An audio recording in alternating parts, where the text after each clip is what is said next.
Welcome back to my channel. Our most essential learning competency in this session is identify the appropriate region of rejection for a given level of significance. Let's do it. In hypothesis testing, a critical value is a point on the test distribution that is compared to the test statistic to determine whether to reject the null hypothesis. This critical value, of course, is found on the two distribution. You may download this.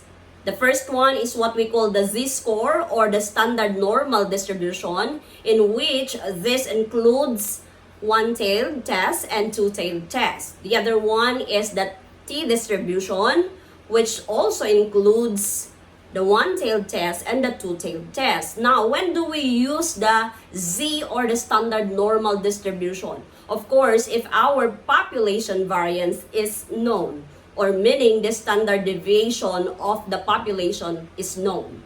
Now, what about the t-distribution? The t-distribution is used if our population variance is not known or unknown, or of course, the standard deviation is unknown.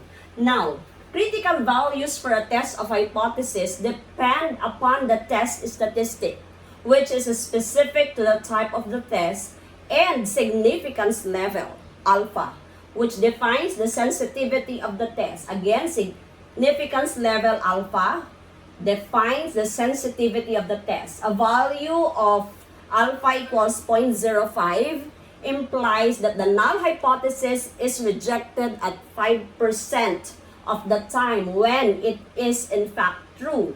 In practice, the common values of alpha or the significance level are 0.1, or this one is 10%, 0.05, or this one is 5%, and 0.01, or this is 1%. Actually, in some books, it includes this 0.025.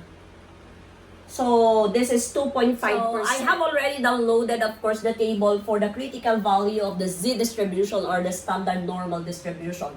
This is the level of significance, 0.01, 0.025, 0.05, and 0.100. This one is 10%, this one is 5%, this is 2.5%, and this one is 1%. And we have this one-tailed and two-tailed test. One-tailed test if our alternative hypothesis is of course less than or greater than. And we have two-tailed test if we have the alternative hypothesis, which is of course has this symbol is not equal to. Now, why is it there is positive and negative? Because in the bell shape, of course, in the standard normal distribution, going to the right, positive, and going to the left, negative. So we have this critical values, positive negative 2.33, positive negative 1.96, positive negative 1.645, positive negative 1.28, positive negative 2.575, positive negative 2.24, and positive negative 1.96, and the last one, positive negative 1.645. Again, this one is for the two-tailed and this one is for the one-tailed. When do you use this? If our alternative hypothesis has this symbol. When do you use this? If our alternative hypothesis has this. To find the critical values of the t-distribution, you have to download this table. The first column is, of course, the degrees of freedom. And then there is what we call the one-tailed and the two-tailed here. You have to look at the heading. One-tailed, the yellow one, and the blue one, of course, is the two-tailed. So let us do it. How do we get the t or the critical value of this? To find critical values for t distribution, identify the level of significance. So you may see it here. There is a level of significance, same with, of course, the z distribution. You have the 0.01, the 0.025, 0.05, and 0.100. So identify the degrees of freedom. Degrees of freedom is equal to n minus 1. This one is the number of samples or the sample size minus 1. And that is found on the first column. This one is the first column. Okay? So what is this DF or degrees of freedom? It is the independent value that can vary in any analysis without breaking any constraints. Take note of that.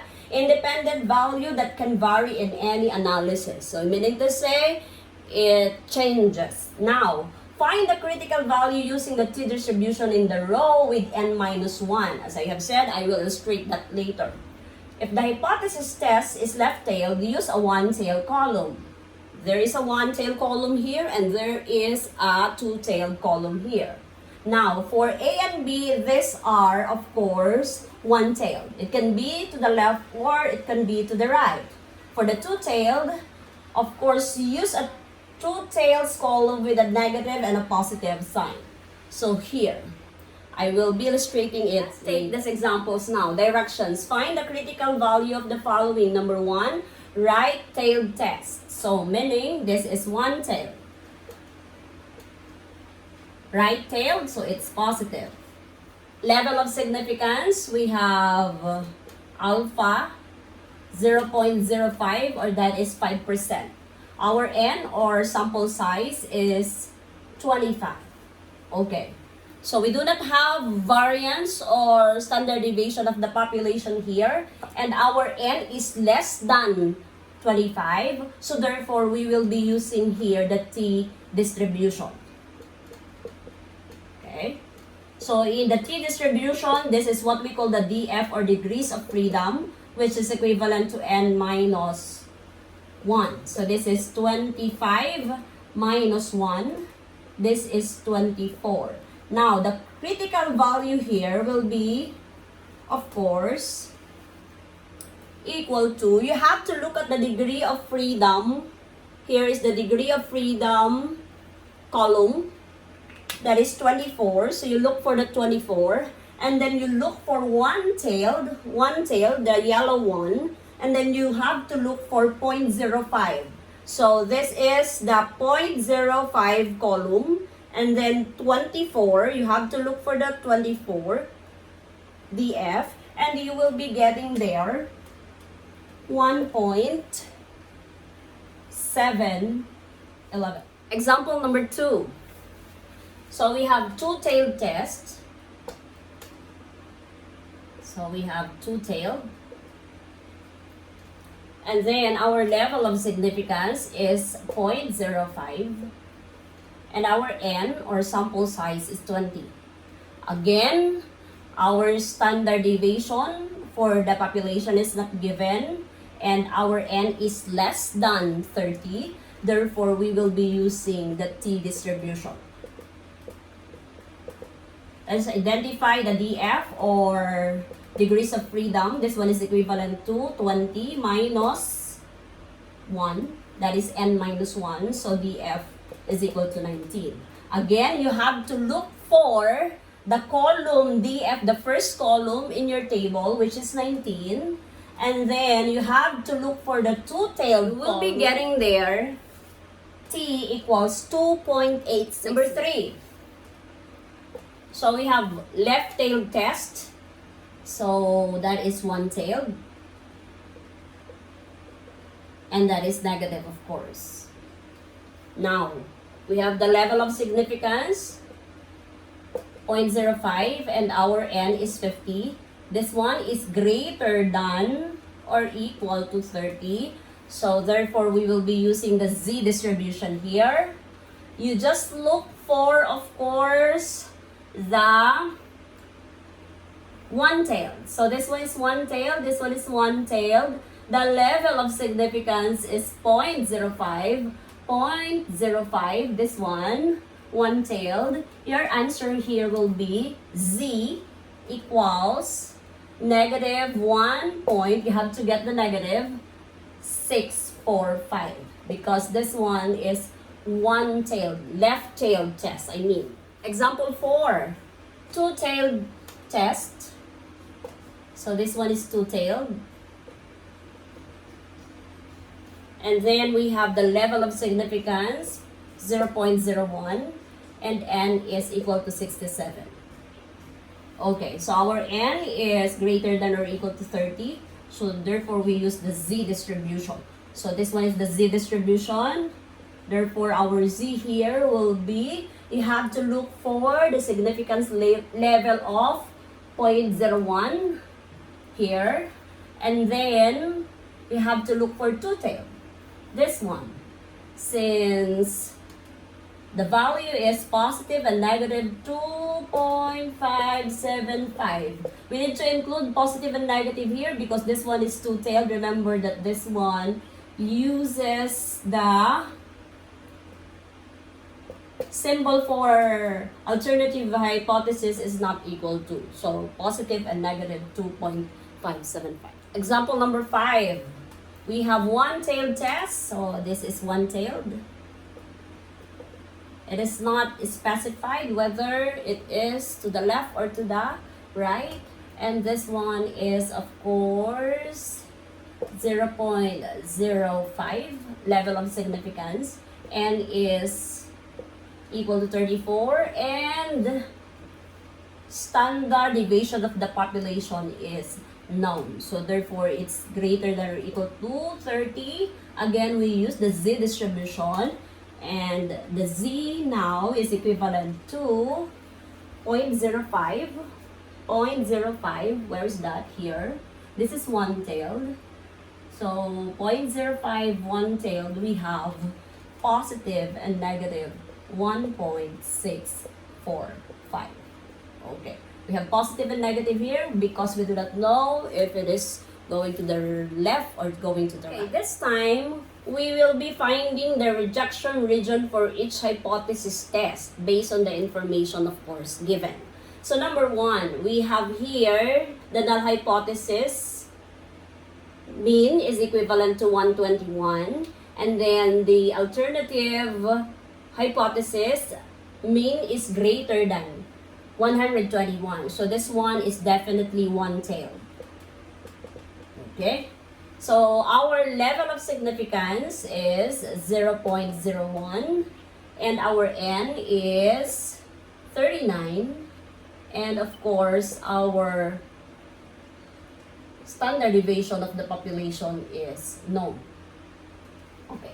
How are we going to put this in the normal distribution, of course? We have to look for one-tailed, n equals 39. So this one we will be using z because n is greater than 39. And at the same time, the population standard deviation is known at 0.01 level. Take note, this one is greater than, so therefore, it's a right-tailed. Right-tailed.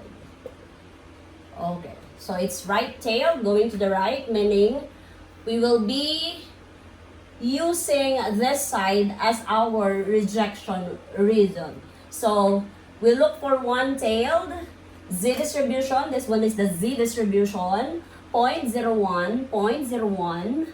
And then, this one is 2.33. And this one is negative 2.33. So, right-tailed, one-tailed, meaning we have to shade this part. This is the so-called rejection region. Okay? So, meaning z is greater than or equal to 2.33. Number 2, our null hypothesis is 98.6. Our alternative hypothesis is 98 is not equal to 98. So, we have two-tailed. Okay? And then our significance level is, or level of significance is 0.05 or 5%. Our n is 25. And our standard deviation of the population is unknown. Therefore, we use the t distribution here. Let us identify the df. The df is n minus 1. That is 25 minus 1. So, this is equal to 24. Okay. So, in finding, of course, the value of the t here, you need to again get the table and then look for the first column df 24, look for two-tailed column. And then you have to look for the 0.05 level. And you will be getting there greater than or equal to 2.064 and less than or equal to 2.064. Why? Because you know that this one is two-tailed, meaning it uses this symbol. It's not equal to. Where is that? It's not equal to. So the rejection region will be this one, and of course this one. And this one is 2.064. This one is negative 2.064. Example number 3, we have the null hypothesis, mu is equal to 27. Alternative, mu is less than 27. So that is one-tailed. And that is negative, left-tailed test. And then, our significance level is, or level of significance is 0.05. Our n is 12. And our population standard deviation is known. Okay. So in this case, we will be using, of course, the z distribution, even if our n is equal to 12. Why? Because our standard deviation, population of the standard deviation is known. So we use for the z distribution, and this one is the z distribution, and you will be getting here 0.05 level, and then one-tailed, that is 0.05 one-tailed, that is negative 1.645. So this is negative 1.645. This is positive 1.645. And you will be shading this because this one is the rejected region. Now, for number 4, we have alternative hypothesis is not equal to 65. So we have two-tailed. And then our significance level or level of significance is 0.05. Our n is 9. And our standard deviation of the population is unknown. So what are we going to use? We will be using here the t distribution. Why? It is because our population standard deviation is not known. So if t distribution, we need to find the df. The df is equal to 9 minus 1. So we have 8. You look for the first column df, which is 8. And then two-tailed 0.05. Again, you have to look for df, 8. And then significance level 0.05. And two-tailed, you will be getting there. This is t is less than or equal to 2.30. This one is negative, of course, negative 2.306. Okay. And the other one is t is greater than 2.306. Okay. So this one is 2.306. Negative 2.306 is two-tailed. So you have to shade these parts. And these are the rejection region. Number 5. A banana company claims that the mean weight of their banana is 150 grams with a standard deviation of 18 grams.